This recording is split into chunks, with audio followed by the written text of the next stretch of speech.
এখন থেকে আপনার প্রিয় সিরিয়ালগুলো ফ্রিতে দেখুন এক্সক্লুসিভলি শুধুমাত্র সান নেক্সটে। এখনই অ্যাপ ডাউনলোড করুন। তুই মিছি মিছি ভগবান গজাননকে দোষারোপ করছিস। সবাই খুব উৎসাহ নিয়ে দিনটাকে ভেবেছে, তুই একটু ভেবে দেখ না, একটু ভোলার চেষ্টা কর। তুমি এটা বলছো বড় মা? ভগবান যা করে সব ভালোর জন্যই করে। গণেশজি আমাদের সবার মঙ্গল করবে। এই সমস্ত যদি আমরা করি তাহলে বাড়ির মধ্যে শান্তি বজায় থাকবে। কিন্তু গণেশ পুজোর দিনটা আমার কাছে কোনো শুভ দিন নয়, একটা চরম অশুভ দিন। আমার জীবনটা শেষ করে দিয়েছে। আমার বাবা সেদিন আমাকে ছেড়ে চলে গেছিল। আমি কোনোদিন ক্ষমা করব না। তাই তোমাদের গণেশের উপর আমার বিশ্বাস নেই। কি রে, এখানে দাঁড়িয়ে কি শুনছিস? আস্তে কথা বলো। তুই কত নির্দয় হয়ে গেছিস রুদ্র। তুই শুধু নিজের কথাই ভাবছিস রে।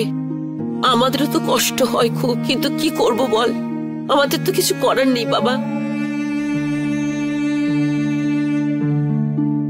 এই সব কিছু সহ্য করতে হবে বাবা, তবেই তুই মনে শান্তি পাবি।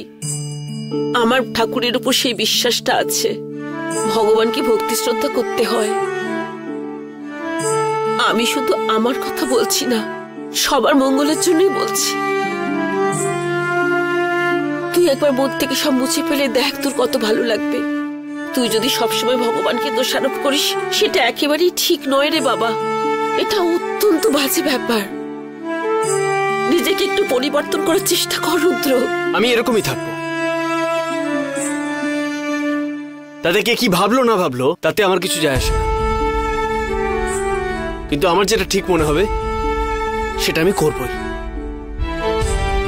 কিন্তু আজ যদি রাজেন জেঠু কিছু বলে সেটা আমি কোনোদিনও মানবো না, মানে মানবো না। মা, ওকে যতই বোঝাক না কেন কোনো লাভ হবে না। দেখো, আজ আমার মনে মনে খুব আনন্দ হচ্ছে। আরে আমার তো মনে হচ্ছে আমি স্বপ্ন দেখছি। একটু বন্ধ রাখতে পারো না না তোমার?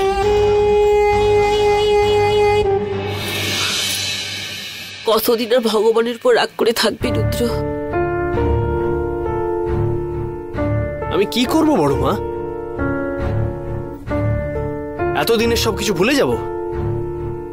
যে দিনটা আমার বাবা আমাকে ছেড়ে সারা জীবনের মতো চলে গেল, সেই দিন উৎসবে আমি নাচবো? অসাধারণ। কত সহজে তুমি ভুলে গেলে আমার বাবাকে।